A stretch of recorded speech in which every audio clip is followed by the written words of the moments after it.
Hello friends, welcome to my channel investing by Neha कुलबाई।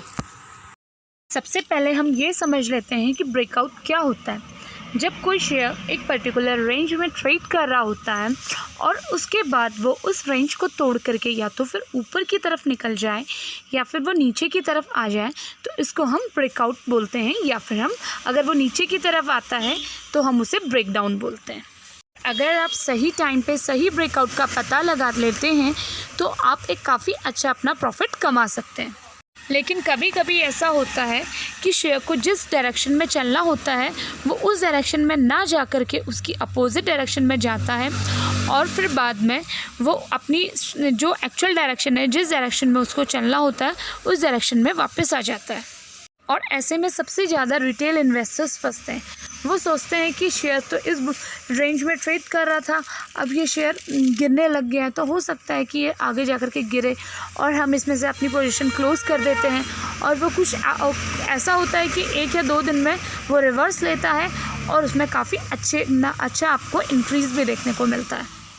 ऐसे में अगर आप ये आइडेंटिफाई कर लें कि जो ब्रेकआउट हुआ है ये फेक है या जेन्युइन ब्रेकआउट है, तब आप अपनी पोजीशन उसके अकॉर्डिंग बना सकते हैं और आप एक काफ़ी अच्छा प्रॉफिट कमा भी सकते हैं। अगर आप शेयर मार्केट के बारे में फ्री में सीखना चाहते हैं तो प्लीज़ आप मेरा चैनल इन्वेस्टिंग बाय नेहा कुलबाई को अभी सब्सक्राइब कर लीजिए।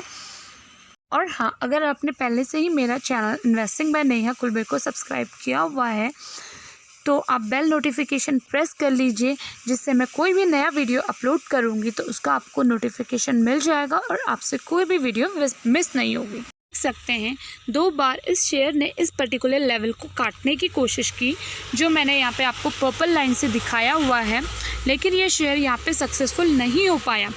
लेकिन एक बार उसने अल्टीमेटली उसे काट दिया और उसके बाद वो थोड़ा ऊपर भी गया और रिटेल इन्वेस्टर्स को ऊपर फंसा करके वापस नीचे आ गया। जिन लोगों ने ये सोचा होगा कि अब तो इसने ब्रेकआउट दे दिया है, इसने लेवल तोड़ दिया है, अब हमें इसे बाई कर लेना चाहिए, उन्होंने ये सोच करके सिर्फ ब्रेकआउट देख करके इसे बाई किया होगा।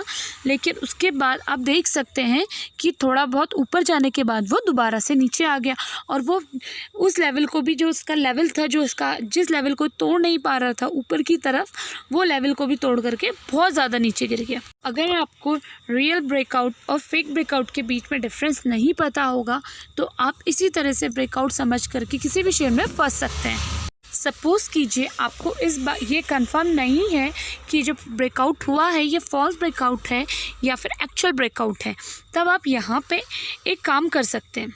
अगर आप किसी ऐसे शेयर में पोजीशन ले भी लेते हैं जिसमें ब्रेकआउट हुआ है, लेकिन वो बाद में आपको पता चलता है कि ये जो एक्चुअल ब्रेकआउट नहीं था, ये फॉल्स ब्रेकआउट था, तब ऐसे शेयर में जो ब्रेकआउट का लेवल है आपको उससे स्टॉप लॉस बना करके चलना है। सपोज़ कीजिए यहाँ पे ब्रेकआउट 100 रुपीज़ के लेवल पे हुआ है और ये शेयर 100 रुपीज़ को काट करके 105 या 1010 गया। उसके बाद अगर ये दोबारा से वापस 100 के नीचे क्लोज़ होता है तो आपको यहाँ पे इसे एग्ज़िट कर जाना है। अगर आपको पहले से ही पता चल जाए कि ये जो ब्रेकआउट हुआ है ये फॉल्स ब्रेकआउट है या फिर एक्चुअल ब्रेकआउट है, तो आप किसी शेयर में ऐसे धोखे से फंसेंगे भी नहीं। भी आपको किसी शेयर में ब्रेकआउट दिखे तो आपको एकदम उसमें एंट्री नहीं लेनी है, आपको थोड़ा वेट करना है, 1-2 दिन का वेट करना है और आपको देखना है कि अगर 2 दिन ब्रेकआउट के तुरंत बाद अगले 2 दिन लगातार इसमें अगर ग्रीन कैंडल मिलती है तो ये एक्चुअल ब्रेकआउट है। लेकिन अगर आपको 2-3 दिन ग्रीन कैंडल नहीं मिलती है तो आपको यहाँ पे वेट करना है, आपको उसमें एंट्री नहीं लेनी है, हो सकता है ये फॉल्स ब्रेकआउट हो। कि आप यहाँ पे स्क्रीन पे देख सकते हैं आपके सामने जो ब्रेकआउट हुआ है इसमें लगातार आपको ग्रीन कैंडल्स मिल रही हैं, तो आप यहाँ पे एंट्री ले सकते हैं।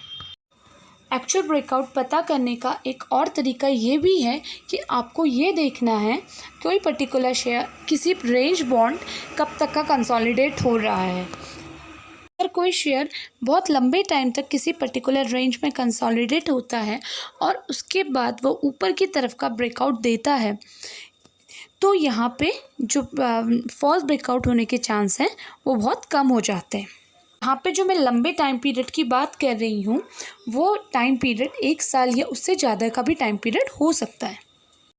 ब्रेकआउट कंफर्म करने के लिए आपको ये भी देखना है जो हमें ब्रेकआउट मिल रहा है वो वॉल्यूम के साथ मिल रहा है या नहीं।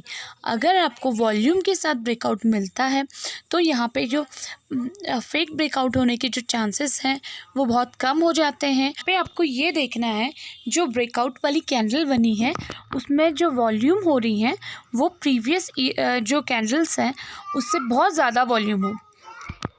अगर आपको हाई वॉल्यूम के साथ ब्रेकआउट मिलता है तो यहाँ पे जो फॉल्स ब्रेकआउट होने के चांसेस हैं वो बहुत कम हो जाते हैं। आई होप आपको फॉल्स ब्रेकआउट समझ में आ गया होगा और इस वीडियो को देखने के बाद आप किसी शेयर में फॉल्स ब्रेकआउट की वजह से नहीं फंसेंगे। आपको वीडियो पसंद आया तो प्लीज़ इसे लाइक कीजिए और अपडेट्स के लिए मेरे चैनल इन्वेस्टिंग बाय नेहा कुलबी को सब्सक्राइब कीजिए। Thank you for watching.